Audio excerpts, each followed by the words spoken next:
예, 계속해서 뜰 뉴스 살펴봅니다. 방송인 조현정 씨, 어서 오세요. 네, 안녕하세요. 자, 이 트럼프 대통령의 북미 회담 취소 발표, 우리 정부 반응도 나왔죠? 예, 문재인 대통령이 북미 정상회담 취소와 관련해서 당혹스럽고 매우 유감이란 입장을 표명했습니다. 예. 어젯밤 11시 30분부터 청와대 관저에서 국가안전보장회의 NSC 상임위원 긴급회의를 가졌는데요. 1시간가량의 회의 후 이 같은 입장을 밝혔습니다. 예. 한반도 비핵화와 항구적 평화는 포기할 수도 미룰 수도 없는 역사적 과제라면서 문제 해결을 위해 노력해온 당사자들 진심은 변하지 않았다고 전했습니다. 예. 또한 지금의 소통 방식으로는 민감하고 어려운 외교 문제를 해결하기 어렵다. 정상 간 보다 직접적이고 긴밀한 대화로 해결해 가길 기대한다고 강조하면서 북미 간의 직접 대화를 다시금 촉구하기도 했습니다. 예.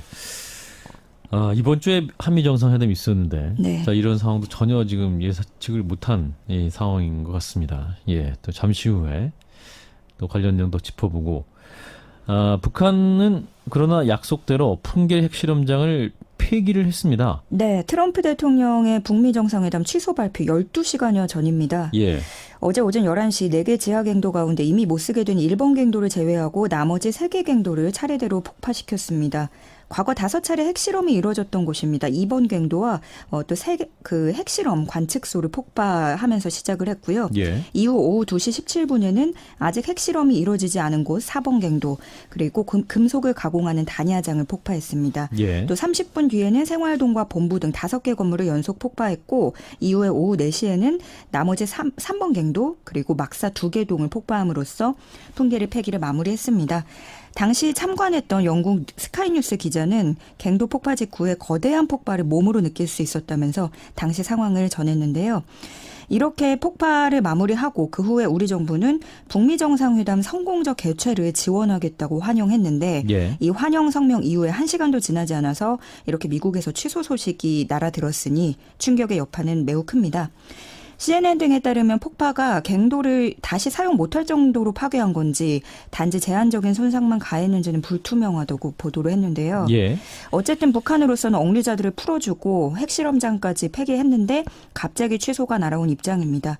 전 세계가 지금 북한의 반응을 주시하는 상황이고요. 예. 뉴욕타임스는 중국은 영내 입지가 한층 더 강화될 것이며 재팬 패싱을 우려했던 일본으로서는 안도의 한숨을 내쉬고 있을지도 모른다고 관측했습니다. 당혹스러운 이런 충격에 빠진 상황이 되겠습니다. 지금 우리 애청자 여러분께서 굉장히 많은 문자를 주시면서 다시 대화를 해야 된다.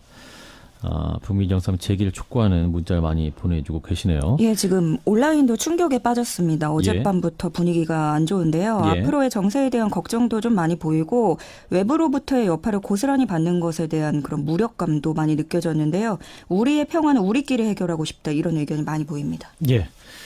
더욱더 우리 정부의 역할이 중요해진 현 상황이 아닌가 싶습니다. 자, 그리고 국내 정치 얘기도 해보면 대통령 개헌안이 사실상 폐기됐죠. 네, 야당 반발이 거셌던 만큼 예고된 사태였다는 평가가 나옵니다. 의결 정족수 192명에 한참 못 미치는 114명만이 참여하면서 대통령 개헌안은 개표조차 하지 못한 채 폐기됐습니다. 이 개헌안 폐기를 두고 여야 모두 내탓 공방을 지금 벌이고 있는데요. 예. 더불어민주당은 야당을 향해서 당리당략에 따라서만 지키려고 하는 호원 세력임을 스스로 증명했다. 자유한국당은 지방선거 전략으로 활용하려는 정치적 술수라고 언급을 했고요. 예. 청와대는 헌법이 부과한 의무를 저버린 거고 직무유기다 이렇게 강하게 비판했습니다. 정부 개헌안이 국회 의결 무산으로 사실상 폐기 수순에 들어간 가운데 다음 달 말까지 활동하는 국회 헌정특위가 새로운 개헌안을 내놓을 수 있을지 관심이 쏠리고 있습니다. 예. 자, 하나 더 보겠습니다. 바른미래당 송파월 공천 문제로 내용이 가장 컸는데 손학규 선대위원장이 출마 의사를 확실히 밝혔네요. 네, 유승민 대표를 만나서 안철수 후보 설득으로 생각이 바뀌었다면서 입장을 번복했습니다. 예. 그런데 이 지역구에는 본래 경선을 거친 예비 후보가 이미 있습니다. 박종진 예비 후보가 경선 승리 후에 공천 확정을 기다리고 있던 상황이었는데 예. 박 예비 후보는 사실상 이 유승민 대표 측으로 분류됐고 손학규 선대위원장은 안철수 후보가 밀고 있기 때문에 유승민 대표와 안철수 후보가 대립각을 세우게 됐습니다. 예. 어제 오후 4시께 있었던 최고위원회의에서는 고성까지 오가는 경론이 이어졌고요. 아직까지도 결론은 내리지 못했습니다. 예. 한편 어제 CBS 시사자키에 출연했던 안철수 후보는 어떤 내용이든지 간에 모두 합의해서 결론 내리면 좋겠다. 본인이 결정권을 가지고 있지는 않다. 이렇게 밝혔습니다. 예. 어제는 박종진 후보가 뉴스에 나와서 아주 격정적으로 억울함을 말하기도 했는데, 예, 자, 바른미래당의 송파울 공천 상황 아직까지 안개 속이다. 더 어려운 상황이 됐다 하는 거군요. 조현정 씨였습니다. 고맙습니다. 네, 고맙습니다.